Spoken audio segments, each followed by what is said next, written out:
حضرت سعید بن ابی الحسن رضی اللہ تعالیٰ عنہ کہتے ہیں کہ میں حضرت ابن عباس رضی اللہ تعالیٰ عنہما کے پاس تھا کہ ایک شخص آیا اور اس نے کہا کہ اللہ تعالیٰ نے میرے ہاتھ میں صنعت رکھ دی ہے، میں اپنے ہاتھ سے تصویریں وغیرہ بنا کر بیچتا ہوں، اور اس نے جاندار کی تصویر کا اشارہ کیا۔ تو حضرت ابن عباس رضی اللہ تعالیٰ عنہ نے فرمایا کہ میں تمہیں حدیث سناتا ہوں جو میں نے نبی کریم صلی اللہ علیہ وسلم سے سنی ہے، اور پھر آپ نے فرمایا کہ سرکار نے فرمایا جس نے کوئی تصویر بنائی تو اللہ تبارک و تعالیٰ اس کو اس وقت تک عذاب دیتا رہے گا حتیٰ کہ وہ اس میں روح پھونک دے، اور وہ اس میں کبھی بھی روح نہیں پھونک سکے گا۔ یہ سن کر اس شخص کا چہرہ زرد ہو گیا، اس کا سانس پھول گیا۔ حضرت ابن عباس نے فرمایا کہ تم پر افسوس ہے، اگر تم تصویر کشی چھوڑنے پر تیار نہیں ہو تو تم اس درخت کی تصویر بناؤ، اور ہر اس چیز کی تصویر بنا لو کہ جو جاندار نہ ہو، ذی روح نہ ہو۔ اس پر ہم کلام کرتے ہوئے آپ کو بتا رہے تھے کہ اولاً تو مجسمہ جس کی پوری شکل صورت ہو وہ بنانا منع ہوتا ہے، اور اس کے علاوہ عکسی پکچرز بھی جو پازیٹیو جس کو کہتے ہیں پرنٹ آؤٹ نکالتے ہیں یہ منع ہوتا ہے، اور اصل جو مذہب نے منع کیا ہے وہ یہ صورت ہے، چہرہ بنانا۔ لہذا اگر آپ چہرہ ختم کر دیں، دھڑ کی تصویر بالکل شرعاً جائز ہے کہ یہ درخت کی مثل ہی ہو جاتی ہے۔ تو یہ پہلے دور میں آپ کو سمجھایا تھا کہ ایسے کیمرے تھے جن سے آپ پکچر کھینچتے تھے تو نیگیٹو پر پکچر آ جایا کرتی تھی، تو بلا ضرورت وہ نیگیٹو بنانا بھی منع تھا، اس کا پرنٹ آؤٹ نکالنا بھی منع تھا، یا پازیٹیو بنانا بھی منع تھا۔ لیکن آج کل ڈیجیٹل کیمرے وغیرہ آ گئے ہیں، ان کے اندر اکثر پکچر ان میں حقیقتاً پکچر بنتی ہی نہیں ہے، ان میں پکسلز ہوتے ہیں جس کو کیمرے متشکل کر کے خانے خانے ہوتے ہیں، ان کو جوڑ کر ایک پکچر سی نظر آتی ہے، لیکن حقیقتاً پکچر ہوتی نہیں، اس لیے پورا کھول کر دیکھ لیں آپ موبائل، آپ کو کہیں نظر نہیں آئے گی۔ تو اس کی پھر اکثر فقہا نے اجازت دے دی ہے اس دور کے اعتبار سے، یہ آپ بنا سکتے ہیں، لیکن اس کا بھی اگر آپ پرنٹ آؤٹ نکالیں گے تو منع ہوگا۔ پھر جو پکچر ہے جو پازیٹیو جس کو میں کہہ رہا ہوں کہ آپ نے اس کو نکال لی، اس میں بھی بعض چیزوں کا استثناء ہوتا ہے۔ مثال کے طور پہ اگر آج کل کے دور میں بھی بعض اوقات مکان وغیرہ دکان کی خرید و فروخت میں ڈاکومنٹس ہوتے ہیں، کاغذات بنتے ہیں، ان میں پکچر لگانی ہوتی ہے۔ اسی طریقے سے بچے جو پڑھ رہے ہیں اسکول وغیرہ کے ڈاکومنٹس میں، کالج یونیورسٹی کے، اس کے علاوہ بعض اوقات پاسپورٹ وغیرہ کے لیے، اب تو خیر ویسے ڈیجیٹل کیمرے سے ہوتی ہے پاسپورٹ میں، اور کسی کاغذ کے اندر ایسا ہو اس کی گنجائش نکلے گی، اس کی اجازت ہوگی۔ یوں ہی بعض اوقات جیسے مجرم وغیرہ ہوتے ہیں، وٹنسز ہوتے ہیں، وہ اسکیچ بنواتے ہیں کہ بھئی آپ بتائیں وہ کیسا تھا، تو وہ بتاتے جاتے ہیں، اسکیچ بنا لیتے ہیں، اس کی بھی گنجائش نکلے گی۔ اس کے علاوہ بعض اوقات آپ نے دیکھا ہوگا کچھ مسنگ پرسنز ہوتے ہیں جو گم جاتے ہیں، گم شدہ ہو جاتے ہیں، تو پھر ان کے اشتہار لگا دیے جاتے ہیں مختلف جگہ، سپر مارکیٹ کے باہر، خاص طور پہ باہر کے ملکوں میں بھی آپ نے دیکھا ہوگا پکچر ہوتی ہے باقاعدہ، اس پہ مسنگ اوپر لکھے بھئی یہ اس طرح کا ہے۔ یہ ہمارے یہاں پر بھی ہوتا ہے، اس کی بھی گنجائش نکلے گی، کیونکہ اگر کوئی شخص کھو گیا ہے، اور بعض اوقات تو بعض ایسے ہوتے ہیں جو مخبوط الحواس ہوتے ہیں، یعنی بیچارے اپنے ہوش و حواس میں نہیں ہوتے ہیں، تو ان کی پکچر لگا دیتے ہیں کہ تاکہ لوگ دیکھیں تو ہاں بھی فلاں وہ پاگل سا نظر آیا تھا، اچھا وہ تو یہی تھا، تو مل سکتا ہے۔ ایسے چھوٹے بچوں کی پکچر لگا دی جاتی ہیں جو گم شدہ ہو جاتے ہیں، تو یہ چونکہ ایک صحیح مصلحت کی بنا پر ہے، اس کی پکچر پرنٹ آؤٹ نکالنا بھی جائز اور بھیجنا بھی جائز۔ اسی طریقے سے بعض اوقات جو مجرم ہوتے ہیں، وانٹڈ ہوتے ہیں، ان کی پکچرز نکال کر مختلف جگہ لگا دی جاتی ہے کہ اس شکل کا آدمی اگر آپ کو کہیں نظر آئے تو فوراً بتائیں، تو پبلک پلیس پہ لگا دیتے ہیں، اس کی بھی سیکورٹی پوائنٹ آف ویو سے گنجائش نکلے گی۔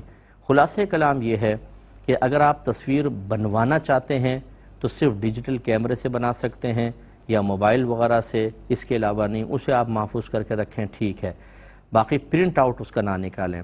پرنٹ آؤٹ صرف وہاں نکال سکتے ہیں یا پازیٹیو اس کا بنوا سکتے ہیں کہ جب آپ کو کوئی شرعی ضرورت ہو، اور شرعی ضرورت کے لیے آپ علماء سے معلوم کریں گے، وہ آپ کو بتائیں گے۔ لہذا شادی بیاہ کی یادگار کوئی شرعی ضرورت نہیں ہے کہ آپ کہیں جی ہم نے پکچرز کھنچوائی تھی، اب ہم چاہتے ہیں ان کو نکلوا کے ایک البم بنا کے رکھ لیں، نہیں کروا سکتے۔ یہ اسی وعید کے تحت آئے گی کہ جس نے ناجائز اس طرح کی پکچر بنائی تو برود قیامت اللہ تبارک و تعالیٰ اس سے فرمائے گا کہ اس میں روح ڈال ورنہ تجھے عذاب ہوتا رہے گا، وہ ڈال نہیں سکے گا تو عذاب ہوگا۔ یعنی یہ یوں نہیں ہے کہ وہ ہمیشہ ہمیشہ چلتا رہے گا، اس کی حد کوئی نہ کوئی ہوگی، اللہ تعالیٰ درگزر فرمائے گا، لیکن کب تک ہوگی یہ معلوم نہیں، کیونکہ مسلمان کا عذاب دائمی نہیں ہوتا، طویل ہو سکتا ہے۔ کافر کا عذاب دائمی ہوگا۔ دائمی کا مطلب کبھی ختم نہ ہونے والا، طویل کا مطلب بہت لمبا، لیکن کبھی ختم ہو جائے. تو مسلمان کا عذاب لمبا اور طویل ہو سکتا ہے لیکن دائمی نہیں ہو سکتا. لہذا جو یہاں فرمایا کہ اس کو اس وقت تک عذاب دیتا رہے گا حتیٰ کہ وہ اس میں روح پھونک دے، اور وہ اس میں کبھی بھی روح نہیں پھونک سکے گا، تو مراد یہ نہیں کہ ہمیشہ چلتا رہے گا عذاب، کیونکہ روح تو کبھی پھونک ہی نہیں سکتا. ہاں طویل ہوگا. اب اس کی طوالت کیا ہوگی یہ ہمیں کیا پتا. یہاں پہ ہم ماچس کی تیلی جلا کے ہاتھ اس کے اوپر ذرا رکھ کر دیکھیں، صرف چند سیکنڈ کر ہی نہیں سکتے، ایک دم ہاتھ جلنا شروع ہو جائے گا. چند سیکنڈ دنیا کی آگ، وہ بھی ماچس کی، وہ نہیں ہے کہ جو مطلب ویلڈنگ کی آگ ہوتی ہے، کتنی شدید قسم کی ہوتی ہے، لوہے کو کاٹ کے رکھ دیتی ہے، وہ اس ماچس کی آگ سے کہیں زیادہ تیز ہوتی ہے. تو یہ ماچس کی آگ برداشت نہیں ہوتی. اور نبی کریم نے دوزخ کی آگ کو دنیاوی آگ سے 70 گنا زیادہ گرم فرمایا. اور دنیا کی آگ یہ ویلڈنگ کی بھی ہے. ایک اسٹیل مل میں چلے جائیں، وہاں جو آگ جلتی ہے وہ ایسی آگ ہوتی ہے، بھٹی کی آگ، کہ وہ لوہے کو پگھلا کے پانی کی طرح کر دیتی ہے، بالکل پانی کی طرح. لیکن سرکار فرماتے ہیں جہنم کی آگ دنیاوی آگ سے 70 گنا زیادہ گرم ہے. اب آپ اندازہ کریں، تو اگر تھوڑا چند سیکنڈ کا عذاب بھی ہو تو کہاں ہم سے برداشت ہو سکتا ہے. اللہ تعالی ہمیں اس عذاب سے محفوظ فرمائے. تو شوق ہی ایسا نہیں ہونا چاہیے.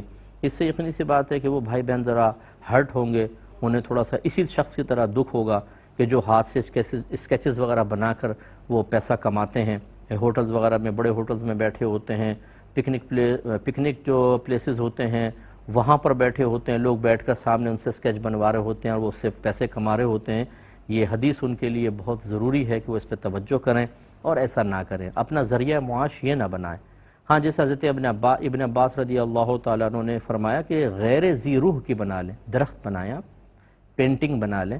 آپ نے دیکھا ہوگا پہاڑ کی اور دریا کی منظر کشی کرتے ہوئے چھوٹے چھوٹے پرندے بنا دیتے ہیں، یوں کر کے نا اڑ رہے ہیں بہت سے پرندے، لیکن ان کا چہرہ واضح نہیں ہوتا. اس کی گنجائش ہوگی، وہ جیسے میں نے آپ کو بتایا کہ اصل تو چہرہ ہوتا ہے. تو اسی طرح کوئی وہاں پہ گائے وغیرہ دکھا دیا آپ نے، گھوڑا دکھا دیا، لیکن چہرہ بالکل نہیں بنایا، گنجائش نکلے گی. اس طریقے سے کچھ چیز بنا کر آپ اس کو کمائیں تو یہ اللہ تعالیٰ اس میں بھی برکت دے دے گا. اگر آپ کے ہاتھ میں فن ہے تو آپ اس کے ذریعے کر لیں، اچھی خوبصورت تصویریں بنائیں، اچھی منظر کشی. کتنے حضرات ایسے ہیں کہ جو مختلف پلیسز پہ جا کر وہاں پر پکچرز کھینچتے ہیں، وادیوں کے اندر فلاں جگہ کیمرے سے، اور وہ بے جان چیزوں کی ہوتی ہے، پازیٹیو نکال کے وہ اچھی قیمتوں میں بکتے ہیں، اس میں وال پیپرز وغیرہ بنتے ہیں. ان چیزوں کو اختیار کر لیں.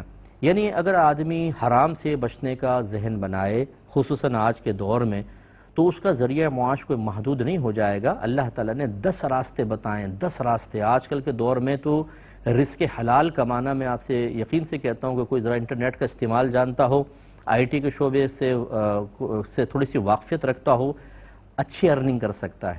کیوں ہم خواہ اپنے آپ کو متنازع بنائیں؟ آپ بہت سے ایسے ہوں گے کہ جو ہماری بات کو رد کر دیں گے، برا بھلا بھی کہہ دیتے ہیں بہت سارے لوگ، لیکن اس سے آپ اللہ کے قانون کو نہیں بدل سکتے، اللہ کے اصول کو نہیں بدل سکتے. ہمیں اس شخص کی طرح کم از کم ہونا چاہیے کہ جو ایسی بات سن کر گھبرا گیا تھا، اس کا چہرے کا رنگ زرد پڑ گیا، اس کا سانس پھول گیا، یعنی ایک دم اثر ہوا اس کے اوپر. اللہ کے نبی کی بیان کردہ اس وعید نے اس کو ہلا کر رکھ دیا. ایک اندر مومنانہ صفت تھی تبھی تو نا. تو اس لیے ہمیں غور کرنا چاہیے اور ایسا ہرگز نہ کرے، یہی بہتر ہے.